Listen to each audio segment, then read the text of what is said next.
Tonight, Inside Out East Midlands is at Wirksworth in Derbyshire, coming up in the next half hour.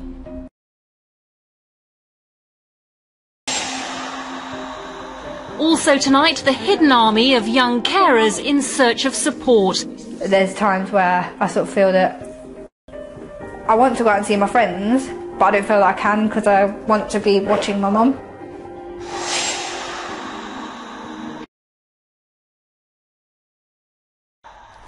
Official figures say 175,000 young people under the age of 18 are providing some level of unpaid care for their families here in the UK.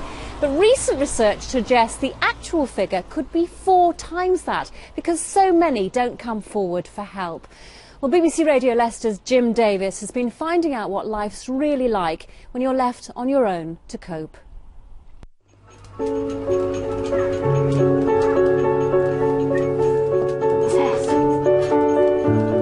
Looking after a loved one comes naturally to children. For some, caring for brothers and sisters, mums and dads is a full-time job. But many are too scared to tell people what they do, worried that they're going to be judged, bullied, or even humiliated. They might talk behind my back, so I'd rather not tell them about Reese, and then they might not do it, so just keep it to myself. There are people on the street, yeah, say no names, say this, but they have been so evil, they have to us. Some deal with the pressure by harming themselves. These were mainly done with razor blades, just dug in with the corner. But now there's a group of young carers in Leicester who've had enough. They're getting together to support each other.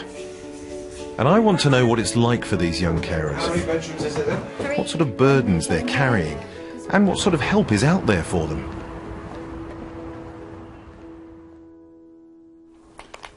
Jhon is 13 years old and looks after his deaf and disabled mother. Hello? Yep. How long have you had the condition? I was born with osteogenesis, and I've probably been going deaf since I was about 6. Jhon's always been there for his mum, but he's found that very few people have been there for him. The awareness in sort of the community, places like schools, hospitals, things like that, don't understand what young carers are and what they do. Jhon's got the same medical condition as his mum and can't walk far without using a wheelchair himself. But despite this, he's been helping his dad to care for her since he was only 5 years old. When people are sort of moaning about something, you sort of do think that's insignificant in the real world. Why don't you try having these things to deal with and then see if that little thing means so much to you to moan about? I'm immensely proud. There isn't a word.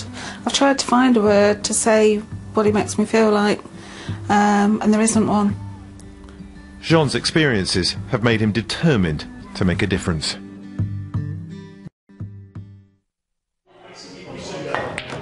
It's Saturday morning and Jhon's meeting other young carers at the Watershed Community Centre in Leicester. They've set up a support group called Labelled.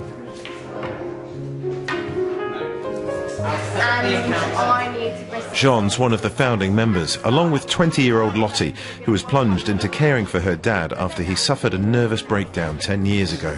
That's really good of her, thank you. What Labelled is about is empowering young carers.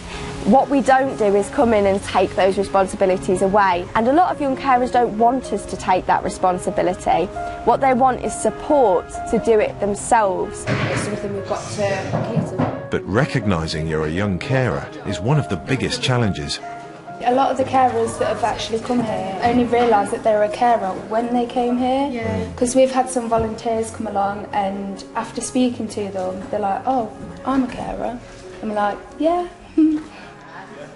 One of the people they're helping is Jasmine. She's been coming to Labelled since her dad died 3 months ago. Jasmine lives here on the New Parks estate in Leicester with her sister Kirsty and her mum Julie, who suffers from depression. She'd been helping to care for her dad since she first learned to walk. He'd had a disease of the spine which severely affected his mobility. One morning he collapsed in agony at home. Jasmine gave him CPR until the paramedics arrived, but it was too late. He died from a blood clot on the lungs. The paramedic said, "He's gone." She just fell to the floor, and then we just cried together. It was not nice. It's horrible. Wish she was here now.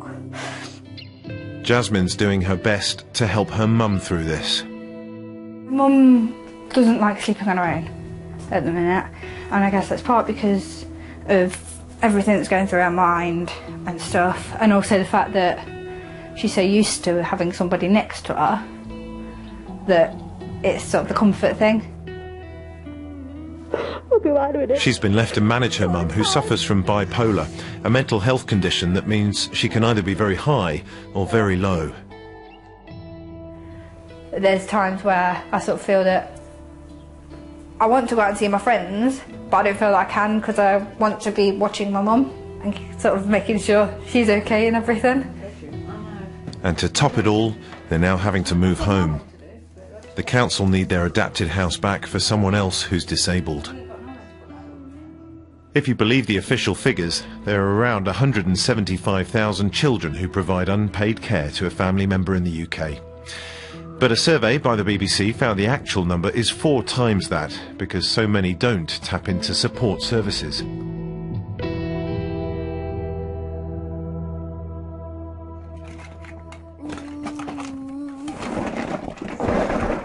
Reese has got ADHD, autism, mild brain damage, global developmental delay. You're right, mate. He has non-epileptic fits, he's an asthmatic, he's got allergies, he suffers from chest infections. The fight that child has got in him does actually surprise me. Kylie's 13 and juggles school life with looking after her brother. She tries to keep it secret because she has been bullied by other children in the past. Is that good? Do you like that? Judgments they make, like they might talk behind my back. So I'd rather not tell them about Reese, and then like they might not do it, so I just keep it to myself. At one point I could not have done this without Kylie because I have been ill myself. I could not have done it.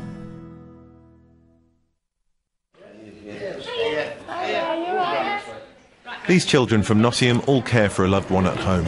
They've come along to a cooking class to learn how to make healthy, nutritious meals. It's been organised by the charity The Carers Federation. The Federation was set up 17 years ago and supports carers of all ages in the East Midlands. Lottie and some of the others from Labelled have come to get some advice on how to run their service in Leicester. I've been talking to them about how they make their voices heard, particularly I think in the corridors of power, maybe at Leicester City Council, Leicestershire County Council. Put your hand onto the wrist, your thumb extended onto the back of the hand.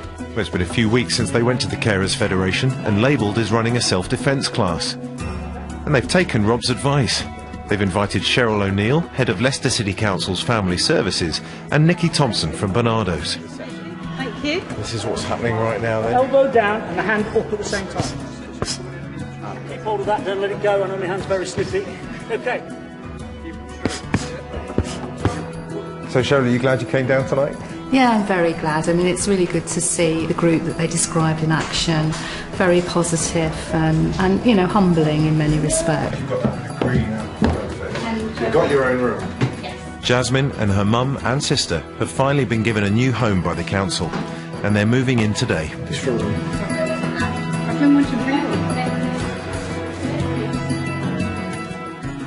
Well, it's been a rough road for these guys, but things are really starting to look up now. They've got quite a lot of work to do to make this place a home, but with the right support, I reckon things are really going to look up. And the support group Labelled now have 50 young carers on their books, and they're in talks with Leicester City Football Club about becoming one of their official charities.